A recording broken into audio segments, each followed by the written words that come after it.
भैया, अब हमने लकड़ियां तो काट ली हैं, चलो अब चलते हैं। गुरुदेव हमारी प्रतीक्षा कर रहे होंगे। हाँ हाँ रामानंद, हम अभी चलते हैं।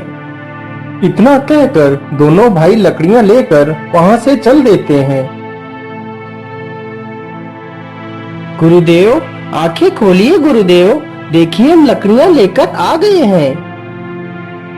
ठीक है पुत्र, तुम इन लकड़ियों को बाजार से बेचकर कुछ राशन ले आओ।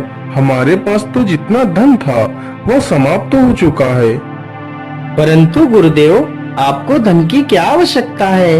आप तो उस चमत्कारी मंत्र से धन को प्राप्त कर सकते हैं। नहीं श्यामानंद, वह मंत्रित धन हमारे उपयोग के लिए नहीं है। वह मंत्रित धन जगत कल्याण के लिए ही है। जिस मंत्र का उपयोग मैं 1 वर्ष में सिर्फ एक बार ही कर सकता हूँ। श्यामानंद, तुम जल्दी से बाजार से लकड़ियाँ बेच आओ। कल सुबह हमें शहर के लिए प्रस्थान करना है। श्यामानंद लकड़ियों का गट्ठर लेकर बाजार की ओर निकल पड़ता है। बाजार पहुंचकर श्यामानंद लकड़ियां बेच देता है और बाजार से दाल चावल खरीदकर वापस अपने घर की ओर निकल पड़ता है।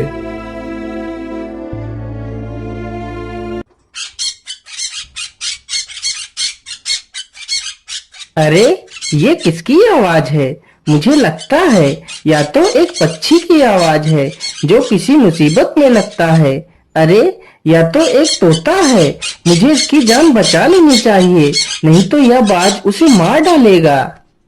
श्यामानंद तुरंत ही एक डंडा उठाता है और बाज को फेंक कर मारता है, तो बाज तुरंत ही तोते को छोड़कर वहां से उड़ जाता है।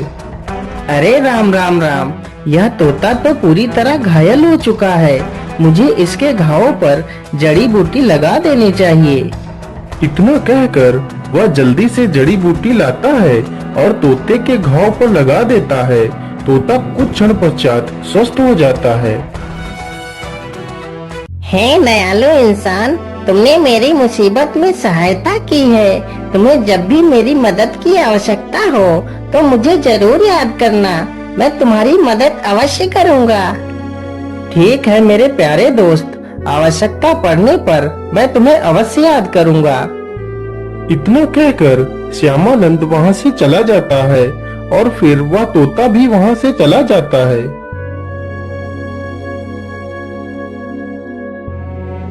सुबह होते ही वह दोनों शिष्य तथा वह साधु तीनों शहर की ओर निकल पड़ते हैं। चलते चलते वह तीनों एक जंगल से गुजरते हैं।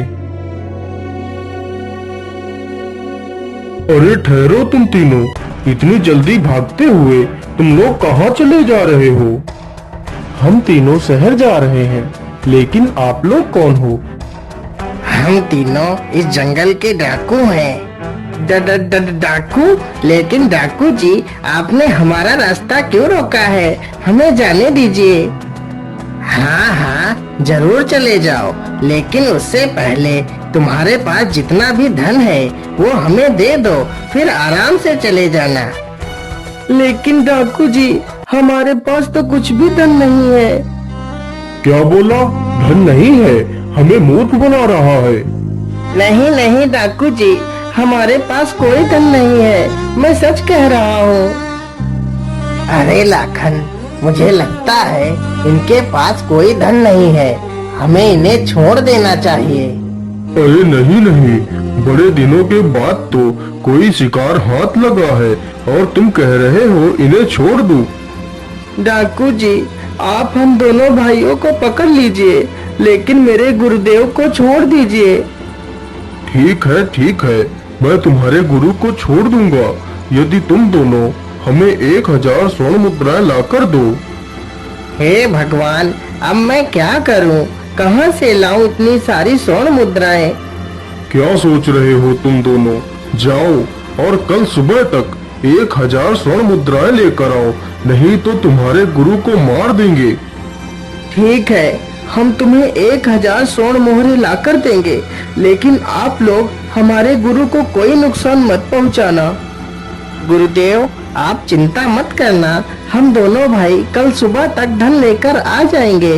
परंतु गुरुदेव, आप किसी भी हालत में उस धन प्राप्ति मंत्र का उच्चारण मत करना, नहीं तो आप और भी ज्यादा मुसीबत में पड़ सकते हैं। इतना कहकर वह दोनों वहां से चले जाते हैं। क्या करूं, क्या करूं, कहां से लाऊं इतनी सारी मोहरे। चलो मैं अपने मित्र तोते को बुलाता हूँ, हो सकता है वह मेरी कुछ मदद कर पाए। ऐ मेरे मित्र तोते, तुम कहाँ हो? मैं बहुत परेशानी में हूँ, मुझे तुम्हारी सहायता की आवश्यकता है मित्र।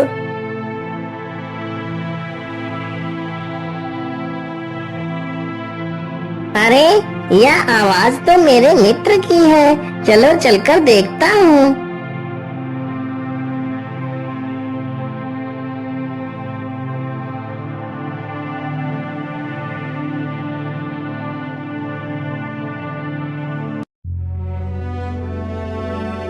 क्या बात है मित्र, आपने मुझे याद किया, बोलिए क्या बात है। फिर श्यामानंद उस तोते को पूरी कहानी सुनाता है। मित्र, मैं तुम्हारी मदद तो कर सकता हूँ, लेकिन इसमें तुम्हारी जान को भी खतरा हो सकता है। मैं ऐसी गुफा के बारे में जानता हूँ जिसमें डाकुओं ने बहुत सारा धन इकट्ठा कर रखा है। तुम वहीं से 1000 स्वर्ण मोहरे लाकर अपने गुरु की जान बचा सकते हो। लेकिन मित्र, चोरी करना तो पाप है, भला हम इस पाप को कैसे कर सकते हैं? लेकिन भाई, हमारे पास और दूसरा कोई रास्ता भी तो नहीं है। यदि एक पाप से हमारे गुरु की जान बच सकती है, तो हम यह पाप करने के लिए तैयार हैं। चलो मित्र, हमें उस गुफा के पास ले चलो। मित्र, मैं तुम्हें गुफा के पास तो ले चलूंगा, लेकिन याद रहे रात्रि होने से पहले उस गुफा से हमें बाहर आना होगा, क्योंकि रात्रि होते ही वह डाकू गुफा में आ जाते हैं। फिर वह तोता दोनों भाइयों को गुफा के पास ले जाता है।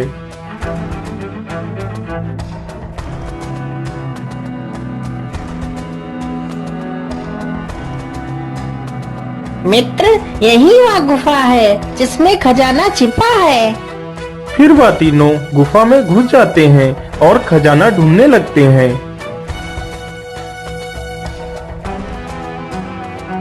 अरे मित्र, हम इस गुफा में तो आ गए हैं, लेकिन खजाना तो कहीं दिखाई नहीं दे रहा। ढूंढते रहो मित्र, खजाना यहीं कहीं होगा। अरे यह कुआं कैसा है? इस कुएं को तो इस पत्थर से ढक दिया गया है, कहीं खजाना इसी कुएं में तो नहीं है। हाँ हाँ मित्र, तुम बिल्कुल ठीक सोच रहे हो, जरा इस पत्थर को तो हटाओ। जैसे ही दोनों भाई उस पत्थर को हटाते हैं तो देखते हैं पूरा कुआं खजाने से भरा हुआ है। अरे भाई, खजाना तो मिल गया, चलो जल्दी से 1000 मोहरे ले लेते हैं। वह दोनों जल्दी जल्दी से 1000 मोहरे उठाकर चल देते हैं। उधर शाम होते ही डाकू गुफा की ओर आ जाते हैं।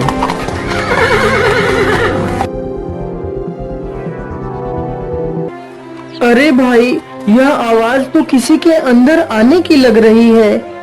हाँ मित्र, मुझे लगता है वह डाकू आ गए हैं, चलो जल्दी से छिप जाते हैं। फिर वह तीनों एक चट्टान के पीछे छिप जाते हैं। उधर वह डाकू उस साधु को पेड़ से बांध देते हैं और उन दोनों भाइयों की प्रतीक्षा करने लगते हैं। इसी प्रकार वह साधु तथा वह दोनों भाई बड़ी ही कड़ी मुसीबत में फंस जाते हैं। इसी प्रकार डाकुओं को प्रतीक्षा करते करते सुबह से दोपहर हो जाती है, लेकिन दोनों भाई वापस नहीं आते। अरे ओ साधु, तेरे शिष्य तो अभी भी नहीं आए हैं, कहीं वह मुझे मूर्ख बनाकर तो नहीं चले गए? यदि ऐसा हुआ तो तेरी जान मैं अवश्य ले लूंगा। नहीं नहीं डाकू भाई, आप मुझे मत मारिए, आप मुझे छोड़ दीजिए। हाँ हाँ, हम तुझे छोड़ देंगे यदि तू हमें ढेर सारा धन दे। ठीक है, मैं तुम्हें खजाना दे सकता हूँ, लेकिन तुम्हें खजाना मिलने के बाद क्या तुम मुझे छोड़ दोगे? हाँ हाँ साधु, मैं तुझे छोड़ दूंगा, पहले तू मुझे खजाना दे दे। फिर साधु उसी धन प्राप्ति मंत्र का उच्चारण करने लगता है। तभी आसमान से हीरे जवाहरात सोने की मोहरें गिरने लगती हैं। यह देखकर सारे डाकू खुशी से झूम उठते हैं और सारा धन इकट्ठा करने लगते हैं। अरे मित्र, मुझे लगता है सुबह हो गई है। तुम जल्दी से जाओ और देख कर आओ क्या वह डाकू गुफा से बाहर चले गए।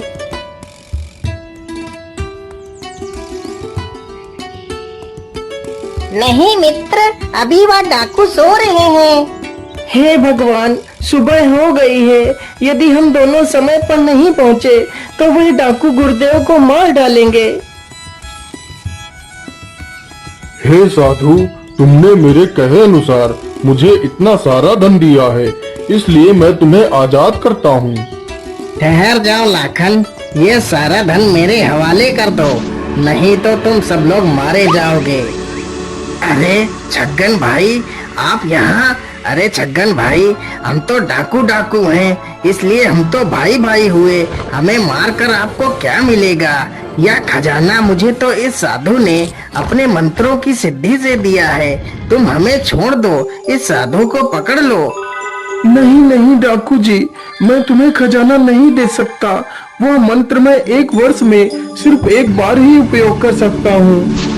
इतना सुनते ही डाकू गुस्से में आकर साधु को चाकू से मार देता है और सारे डाकू आपस में ही लड़ने लगते हैं और एक दूसरे को मार देते हैं।